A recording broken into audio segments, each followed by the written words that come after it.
और तो और even Hafiz Saeed, Masood Azhar, Burhan Wani, Osama bin Laden और नसरुल्लाह, इनको एलिमिनेट करना बिल्कुल ठीक कहा आपने सर। लेकिन एक बड़ी खबर अपने दर्शकों को बता दें, हिजबुल्लाह चीफ हसन नसरुल्लाह के उस बंकर की तस्वीर एक सामने आई है जिस पर इजराइल ने हमला कर नसरुल्लाह को मौत के घाट उतारा था। ये एक टारगेटेड मिसाइल अटैक था। ये तस्वीर आप देखिए, ये तस्वीरें हम आपको दिखा रहे हैं नसरुल्लाह के बंकर की, वो तस्वीर जो बेरूत में था और इसी पर इजराइल की तरफ से अटैक किया गया था, टारगेटेड अटैक किया गया था। 27 सितंबर 2024 की वो तारीख थी जब यहां पर ये हमला किया जाता है और उसके बाद उस आतंकी को उसकी जगह पर पहुंचाया जाता है क्योंकि पाप का घड़ा बढ़ता जा रहा था। नरसंहार लगातार पिछले कई सालों से होता जा रहा था। इसी बंकर के भीतर कई हथियार होते थे। यही वो बंकर है जिसमें नसरुल्लाह छिपा हुआ था।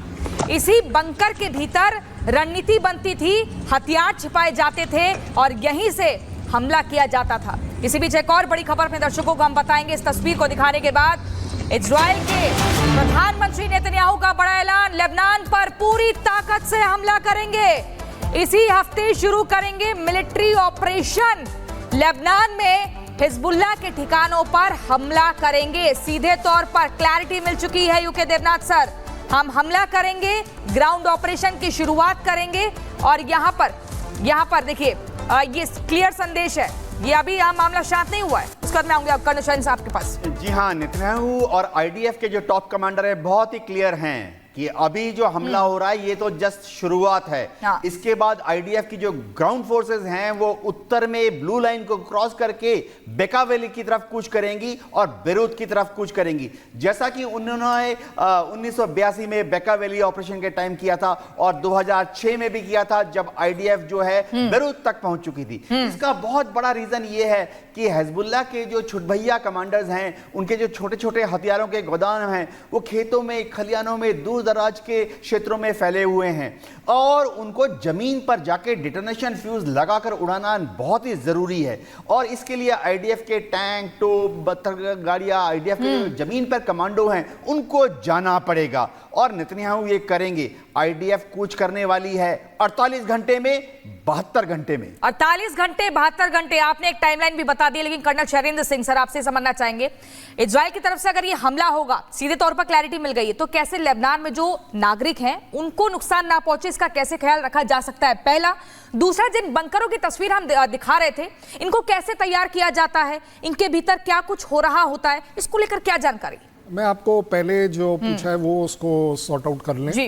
कि अगर किसी भी तरह का अटैक होता है, जो अटैक चल रहा है इस समय, aerial attack, missile attack, ground operation, इसको मैं बोलता हूं ये डिग्रेडेशन ऑपरेशंस है। ये आप उस पूरे के पूरे एरिया को डिग्रेड करते हैं। जहां तक लेबनान की बात है, ये अभी तक अगर आप देखें Beirut and south, that is south Lebanon के सबर्ब एरियाज, बेका वैली और इस तरह के जहां पर टोटल डोमिनेशन हिजबुल्लाह का है, अगर आप देखें। साथ ही साथ इजराइल की ये पॉलिसी रही है, ऑलरेडी आप देख रहे हैं कि मोर देन 1.5 लाख लोग घर छोड़ चुके हैं। दे आर मूविंग आउट क्योंकि उन्हें दिख रहा है, उनको वार्निंग्स दी जा रही हैं कि आप एरिया वेकेट कर जाएंगे। कहां पर घर छोड़कर? क्योंकि कुछ तस्वीरें आई थी कि सड़कों पर ही कुर्सी बिछाकर बैठ गए हैं, मोबाइल चला रहे हैं, समुद्र किनारे बैठ गए हैं, जाएंगे कहां? ऐसा होगा, बट दैट डजंट मीन कि वो नॉर्थवर्ड मूवमेंट नहीं करेंगे। लोग जो आपको जो दिखाई जा रही हैं फोटोज, जो लोग वीडियोस भेज रहे हैं, दोस आर डेलिबरेट वीडियोस कि हम जाएं कहां, just to get sympathy. Not only that, मजबूरी। Why sympathy? सिंपैथी तो हमें होनी भी चाहिए। कोई भी हो इंसान, कोई भी सिविलियन जाएगा कहां? बट इसका मतलब ये नहीं है, तो वो वाली बात है जैसे हमने गाजा में भी बोला था, जाएगा कहां, जाएगा कहां।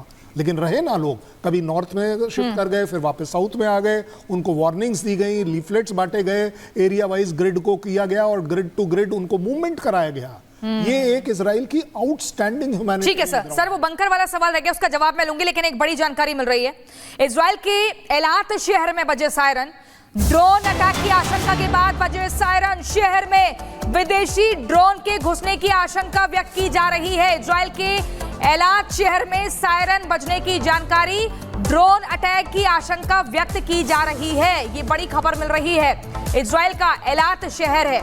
और इसी बीच एक और बड़ी खबर आपको बताएंगे, नसरुल्लाह की मौत के बाद हमले तेज हुए हैं। हिजबुल्लाह ने इजराइल पर 8 रॉकेट दागे हैं। इजरायली सेना के रॉकेट को नष्ट कर दिया है। ये बड़ी जानकारी। हिजबुल्लाह की जब से मौत हुई है उसके बाद ही लगातार हमले बढ़ते जा रहे हैं लेबनान की तरफ से। और रविंद्र सचदेवा सर, जिस तरीके से एक के बाद एक लगातार हमले हो रहे हैं, हिजबुल्लाह ने इजराइल पर 8 रॉकेट दाग दिए हैं, लेकिन लग रहा है कि इजराइल का कुछ नुकसान कर पाएंगे, क्योंकि हर बार वो रॉकेट डिफ्यूज हो जाते हैं। आयरन डोम वहां पर काफी है। नहीं कर पाएंगे। मैं बैक टू बंकर आता हूं। मैं एक इंफॉर्मेशन आपने शायद दी होगी जी, जिसमें नसरुल्लाह मारा गया। 11 मिनट के अंदर इजराइल ने करीब 80 टन बम गिराए, जो इनके बम्स है ना, बंकर बम्स जी। 2000 पाउंड यानी कि मान लीजिए 1 टन, और 1000 पाउंड यानी 500 किलो, तो हजार किलो यानी 1-1 टन, आधा टन के टोटल 80 टन बम गिराए 11 मिनट के अंदर उस एरिया में जहां पर नसरुल्लाह था, जहां इनको आइडिया था कि मारेंगे इसे। तभी देखिए, जब उसके बाद इजरायली आर्मी ने कहा था, आईडीएफ ने, जब तक कंफर्म नहीं हुआ नसरुल्लाह मारा गया, उन्होंने बोला हमें कोई चांस नहीं दिखता कि नसरुल्लाह बचा होगा इस अटैक से।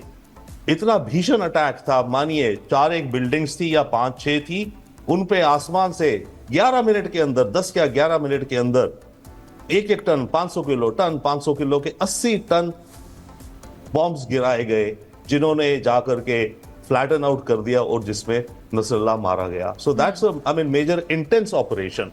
अभी जो बात है कि हिजबुल्लाह, देखिए इजराइल ने जो करा है और कर रहा है, एक तरह से कहे ना डीकैपिटेशन।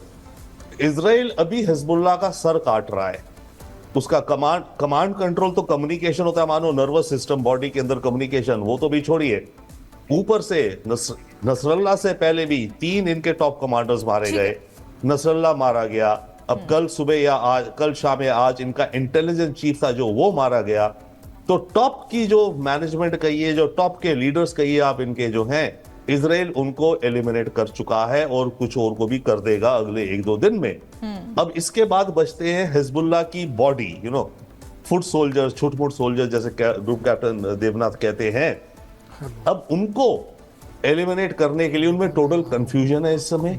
इजराइल हो सकता है यस ग्राउंड ऑपरेशन करेगा, पर एक चीज याद रखना आप, एक एलिमेंट आएगा छोटा सा, अब कितना बड़ा वो होता है कह नहीं सकते। याद है जब गाजा में टनल्स की इतनी बात हो रही थी, जी। हिजबुल्लाह ने भी टनल्स बना रखी हैं। हमस को इनफैक्ट टनल्स बनाना हिजबुल्लाह ने सिखाया था, और हिजबुल्लाह ने अपनी जो टनल्स बनाई थी उनको नॉर्थ कोरियन इंजीनियर्स और इरानियन इंजीनियर्स से मिलकर बनाई थी। ठीक है। तो साउथ लेबनान में टनल्स हो सकती हैं, होंगी, जहां से निकलेंगे, छुपेंगे, ये वो रहेगा। बट इजराइल ग्राउंड ऑफेंसिव के चांस बेहतर हो जाएगा, क्योंकि इन्होंने एक तो उनकी टॉप लीडरशिप को एलिमिनेट कर रहे हैं, दूसरा कमांड कंट्रोल, ग्राउंड ऑपरेशन को लेकर क्लैरिटी भी दे चुके हैं इजराइल के प्रधानमंत्री। सर बहुत बहुत आप सभी का शुक्रिया, क्योंकि वक्त की कमी है।